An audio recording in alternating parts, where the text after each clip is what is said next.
அது ஒன்றும் இல்லை, கேபிட்டல் கிரியேஷன் பார்த்துட்டு இருக்கோம்ல, அதோட பார்ட் 1 தான் அது. அதில் ஒன்றும் புரிஞ்சிருக்காது.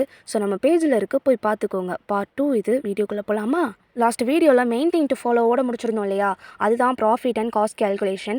அதுக்கப்புறமா உங்கள் பிஸ்னஸ்க்கான ப்ராடக்ட்ஸ் எங்கே ஹோல்சேலில் கிடைக்குதுன்றதை நீங்கள் பிஸ்னஸ் ஸ்டார்ட் பண்ணுறதுக்கு முன்னாடியே பார்த்து வைக்கணும். அதுதான் ஹெல்ப்பாக இருக்கும். அதெல்லாம் பார்த்து வச்சு அந்த ப்ரைஸெல்லாம் கேல்குலேட் பண்ணி எப்படி இதுக்கு பதிலாக இதுன்னு ஆல்டர்னேட்டிவ்ஸ் கொண்டு வரலான்றதை பார்க்கணும். எல்லா விஷயத்துக்குமே ஒரு ஆல்டர்னேட்டிவ் திங் கண்டிப்பாக இருக்கும். இப்போ சொல்லப்போனால் நானே என் பிஸ்னஸ்க்கு ஸ்டார்டிங்கில் இந்த பிராண்ட் ஸ்டிக்கர் கூட நான் அடிக்கல தெரியுமா? நார்மலாக ஒரு A4 ஷீட்டில் நானே இன்ஜீனியர்ஸ் மூலியம் யூஸ் பண்ணி எழுதி கஸ்டமைஸ் பண்ணி கொடுத்தேன். ஏன்னா இப்போதைக்கு நமக்கு தெரிஞ்சவங்களுக்கு தான் கொடுக்க போகிறோம். அதுக்கு இப்போதைக்கு இந்த ப்ரொஃபஷனல் லெவலுக்குலாம் தேவைப்படாதுன்னு சொல்லி இதை தான் நான் ஃபஸ்ட்டு யூஸ் பண்ணேன். ஸோ இந்த மாதிரி ஆல்டர்னேட்டிவ்ஸ் யூஸ் பண்ண பாருங்கள். நீங்கள் ஒரு ஹோம் பேக்கராக இருக்கீங்க அப்படின்னா உங்களோட starting investment plain cakes, brownies, முக்கியமாக குக்கீஸ் இந்த மாதிரி ட்ரை பண்ணுங்கள். ப்ரௌனீஸ்லேயே பல வெரைட்டிஸ் இருக்குது. அதெல்லாம் நானே இப்போ தான் 2 வருஷம் 3 வருஷம் கழிச்சு இறக்கியிருக்கேன். ஸோ ஸ்டார்டிங்கில் எப்படி எல்லோரும் போடுற மாதிரி காமன் ப்ரௌனி போட ஆரம்பிங்க அண்ட் பிளெயின் கேக்ஸ் போட ஆரம்பிங்க. இந்த மாதிரி நீங்கள் போட ஆரம்பித்து ரொம்ப எஃபிஷியண்ட்டாக அந்த குக்கீஸ் நான் சஜஸ்ட் பண்ணுவேன். ஏன்னா இது எல்லாமே முக்கால்வாசி ஹோம் ப்ராடக்ட்ஸ் தான்.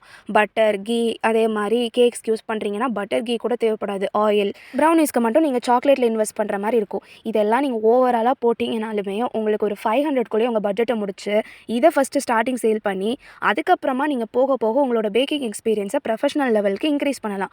But icing cakes, customise cakes நீங்கள் பண்ணணும்னா நிச்சயமாக ப்ராக்டிஸ் தேவை. என்னோட இந்த ஸ்டார்டிங் கேக்ஸ் பார்த்தீங்களா, பேண்டாக்கு பதிலாக சூனிய பொம்மை பண்ணி வச்சுருப்பேன். அதே மாதிரி இந்த கேக்கில் இமோஜிஸ்லாம் தாறுமாறாக இருக்கும். விச் மீன்ஸ் என்கிட்ட நீட் ஃபினிஷிங் இருந்திருக்காது. என்னோட ஐசிங் எல்லாமே இம்பர்ஃபெக்ஷனாக தான் இருந்துட்டு இருந்தது. பட் அப்படி இருந்தால் நான் இப்படி ஆனேன்ற மாதிரி தான் இந்த கேக்ஸ்லாம் நான் டர்ன் அவுட் பண்ண ஆரம்பித்தேன். Which is practice. But practice மட்டுமே எல்லாமே கிடையாது. கண்டிப்பாக சில ட்ரிக்ஸும் இருக்குது. அது எல்லாமே என்னுடைய டெய்லி பேசிஸ் கேக் வீடியோஸில் நான் அப்லோட் பண்ணியிருப்பேன். போய் செக் பண்ணி பாருங்கள். இம்புட்டு தாங்க. பார்ட் 2வும் நமக்கு கம்ப்ளீட் ஆயிடுச்சு. இதில் ஹோம் பேக்கர்ஸ்க்கு கம்ப்ளீட்டாக புரிஞ்சிருக்கும். அதர் ஸ்டார்ட் அப் பிளானிங்கில் இருக்கவங்களுக்கு ஒரு ஐடியாஸ் கிடைச்சிருக்கும். யூஸ் பண்ணிக்கோங்க, கண்டிப்பாக ஹெல்ப்ஃபுல்லாக இருக்கும்.